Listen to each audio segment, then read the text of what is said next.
Recuerdo el silencio. No un silencio normal, de esos que hay en el campo por la noche. No, aquel era un silencio pesado, denso. Un silencio que tenía dientes. Se metió en la casa cuando la música se detuvo. Por primera vez en 37 días. El viejo gramófono, que nunca, jamás, debía parar, se cayó de repente. Y con él, se cayó el mundo. El corazón me empezó a latir en la garganta, un tambor salvaje contra la quietud absoluta. Estaba solo, o casi solo, en aquella casa de cristal y acero en mitad de la nada, con un anciano que no hablaba y unas reglas que no entendía. Y ahora, la más importante de todas se acababa de romper. Dejad que os haga una pregunta. Si os ofrecieran un trabajo muy bien pagado, una cantidad que os cambiaría la vida, para cuidar de un hombre adinerado en un lugar aislado, pero con unas condiciones que rozan lo absurdo, condiciones que no os explican pero que os advierten que son de vida o muerte, ¿lo aceptaríais? Yo lo hice, y esa pregunta, la de si hice bien, es un eco que todavía resuena en mis noches más oscuras. Todo empezó con un anuncio en un periódico. Buscaban un asistente interno, discreción absoluta, fortaleza mental y sin ataduras familiares. La paga era astronómica. Yo era joven, necesitaba el dinero para mis estudios, para todo, y me sentía invencible. La entrevista no fue en una casa ni en una oficina normal. Fue con un abogado de gesto adusto en un despacho que olía a cuero viejo y a secretos. El señor Valdivia no me preguntó por mi experiencia con ancianos. Me preguntó por mis miedos. Si creía en lo que no se ve. Si era capaz de seguir órdenes sin cuestionarlas, por extrañas que fueran. El trabajo es sencillo, muchacho, me dijo, juntando las yemas de sus dedos. Cuidará del señor Alarcón en su retiro en los picos de Europa. Comida, limpieza, compañía. Pero hay 3 reglas inquebrantables. No son sugerencias, son los cimientos que sostienen esa casa. Me las leyó de un contrato de aspecto antiguo. Primera, la música nunca debe detenerse.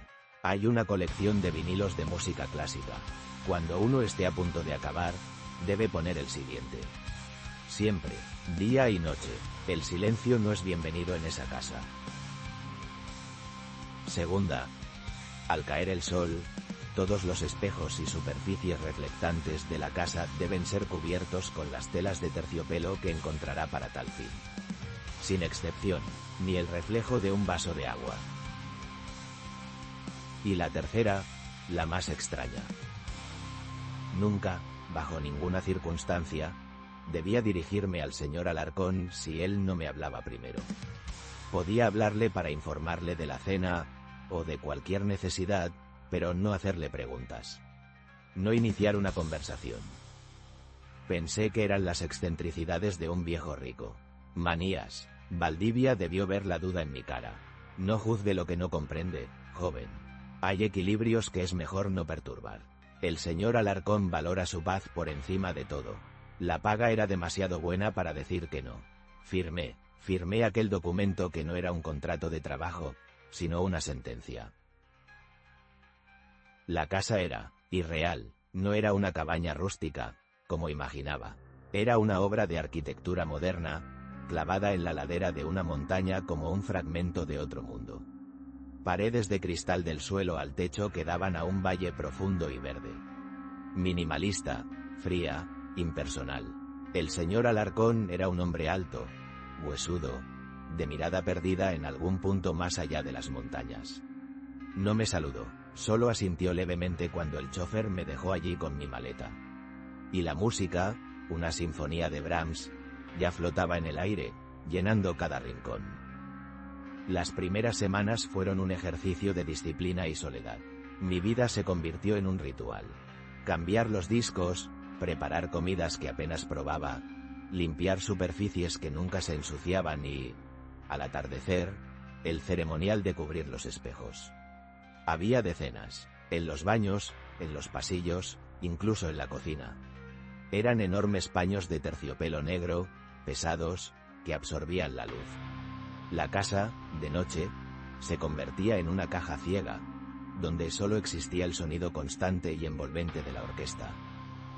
El señor Alarcón pasaba las horas en un sillón de cuero, mirando por el ventanal.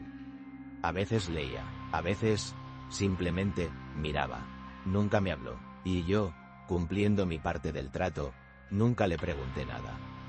Pero su presencia era una carga. No era hostil, no era amenazante. Era vacía, era como cuidar una estatua que respiraba. La soledad empezó a hacer mella. Los días eran idénticos, marcados solo por la melodía que cambiaba. De Mozart a Bach, de Vivaldi a Mahler. La música dejó de ser un fondo para convertirse en el propio tejido de la realidad. El silencio era un concepto abstracto, algo que recordaba de mi vida anterior. Empecé a tener la sensación de que no estábamos solos. No veía nada, no oía nada fuera de la música, pero a veces, justo antes de cubrir un espejo, me parecía captar un movimiento fugaz en el rabillo del ojo. Una distorsión en el reflejo, como el calor que se eleva del asfalto. Lo achacaba al cansancio, a la mente que te juega malas pasadas en el aislamiento. Una noche, mientras cubría el gran espejo del vestíbulo, me detuve un instante.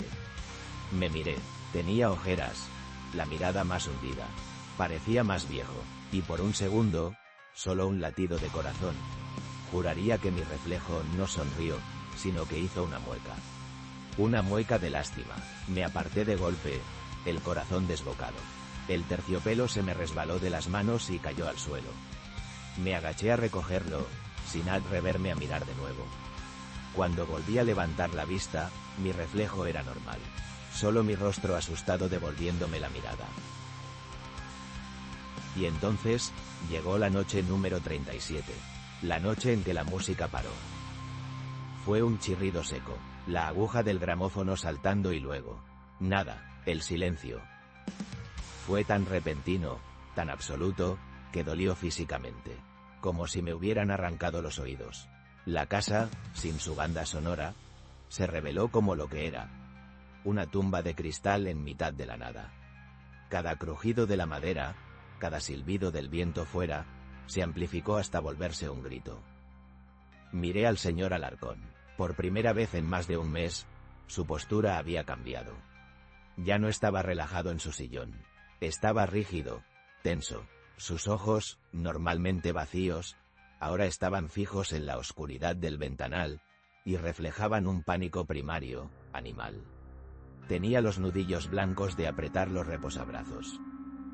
Mi primer instinto fue correr hacia el gramófono. El disco había terminado y el mecanismo de repetición automática debía de haberse estropeado. Cogí el siguiente vinilo de la pila, mis manos temblaban tanto que casi lo dejó caer. Lo coloqué en el plato, moví el brazo, pero la aguja estaba rota. Partida, no había forma de repararla. El silencio se hizo más profundo, más amenazante. Y en ese silencio, empecé a oír algo. Un sonido sutil, casi imperceptible. Un susurro. Venía de todas partes y de ninguna. Parecía el roce de la seda contra el cristal. El generador, pensé. La casa tenía un sistema de audio secundario, digital, para emergencias. Estaba conectado al generador, en un pequeño cobertizo fuera de la casa. Si lo encendía, podría poner música desde mi propio teléfono. Era mi única opción. Me acerqué a la puerta principal. Voy a salir un momento a encender el generador, dije en voz alta, más para mí que para el anciano. Él no respondió, ni siquiera parpadeó. Seguía mirando hacia afuera, petrificado. La noche era fría y sin luna. El viento aullaba entre los árboles.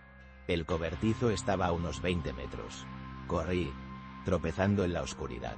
El sonido del viento casi ahogaba aquel otro susurro, pero seguía ahí, como una estática en el borde de mi audición.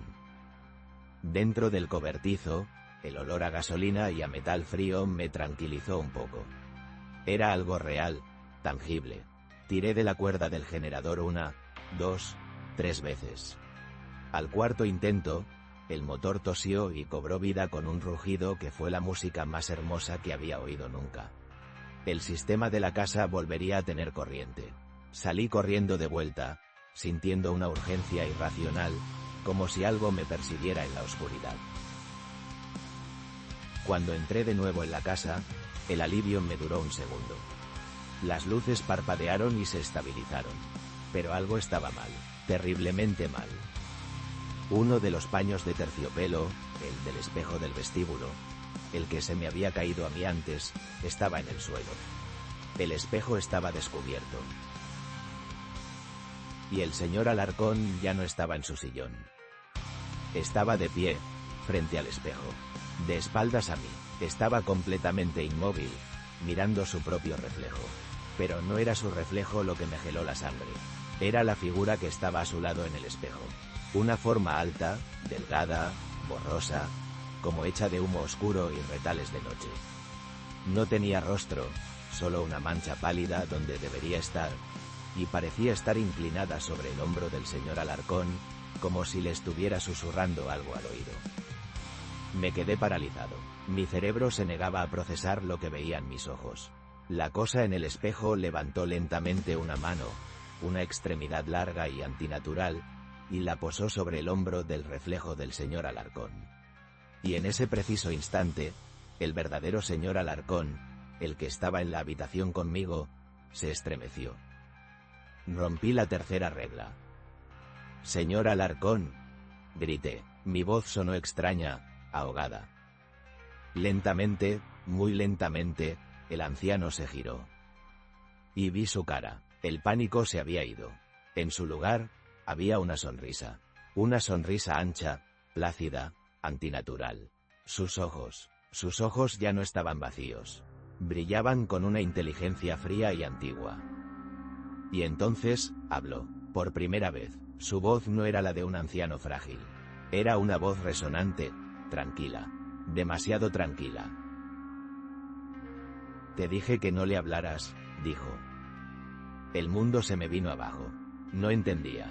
«¿Qué?», balbuceé. La sonrisa del hombre se ensanchó. La tercera regla: nunca dirigirse al señor Alarcón si él no hablaba primero. Dio un paso hacia mí, alejándose del espejo. La figura en el reflejo se desvaneció como el humo. «Tú nunca me has hablado a mí. Se lo has dicho a él», señaló con la barbilla hacia el sillón vacío. Yo no lo entiendo», conseguí decir. «Claro que no», dijo, con una paciencia casi paternal. «El trabajo no era cuidar de un anciano. El trabajo es mantener la música puesta. Y los espejos cubiertos. Porque a él», y volvió a señalar el sillón, «no le gusta el silencio. Y le encantan los reflejos. Son sus puertas. Y cuando sale, necesita compañía». El terror me golpeó con la fuerza de un muro. Cada pieza encajó en su sitio. El contrato, las reglas, el aislamiento. «¿Quién es usted?», susurré. Él se encogió de hombros. «Yo era como tú, el cuidador anterior. Llevo aquí 8 años. El señor Valdivia me encontró igual que te encontró a ti. Y antes que yo, hubo otro. Y otro antes. Somos los guardianes. O los carceleros. O el cebo. Depende de cómo quieras verlo. La música lo mantiene adormecido. Las telas lo mantienen encerrado. Pero a veces el sistema falla». Me miró, y su sonrisa desapareció, dejando una máscara de cansancio infinito. Cuando el silencio llega, él despierta. Y busca una salida. Si te ve en un espejo, si te quedas mirándolo, te ofrece un trato. Te da su lugar en esta silla. Te da su paz. Y él se va contigo. Ocupa tu lugar ahí fuera. Señaló mi propio cuerpo. «El contrato que firmaste», continuó, «no era por un trabajo. Era para ser mi reemplazo. Cuando el próximo cuidador llegue, yo me iré. Y tú te sentarás en ese sillón. Tú serás el nuevo señor Alarcón. Esperando, en silencio, a que la música falle de nuevo». No esperé a oír más. Me di la vuelta y corrí. Corrí como nunca había corrido en mi vida. Salí de la casa, hacia la oscuridad de la montaña, sin mirar atrás. Oía su voz llamándome, no con ira, sino con una extraña tristeza. «No puedes escapar. Firmaste el contrato. Siempre serás el siguiente. No sé cuánto corrí, horas, toda la noche, con los pulmones ardiendo y el miedo como combustible. Al amanecer, llegué a una carretera y un camionero se apiadó de mí. Nunca volví, dejé todas mis cosas allí. Nunca reclamé el dinero. A veces, por la noche, cuando todo está en silencio, me parece oír una sinfonía lejana. Y cuando paso por delante de un espejo, de un escaparate, de cualquier superficie que me devuelva la mirada, desvío la vista. No por miedo a ver una figura oscura a mi lado, sino por miedo a ver, en mis propios ojos, esa misma paz vacía que vi en los del hombre que una vez fue como yo. Por miedo a descubrir que, aunque mi cuerpo escapó, una parte de mí se quedó para siempre sentada en aquel sillón. Desde aquel día, nunca volví a mirar mi propio reflejo de la misma manera.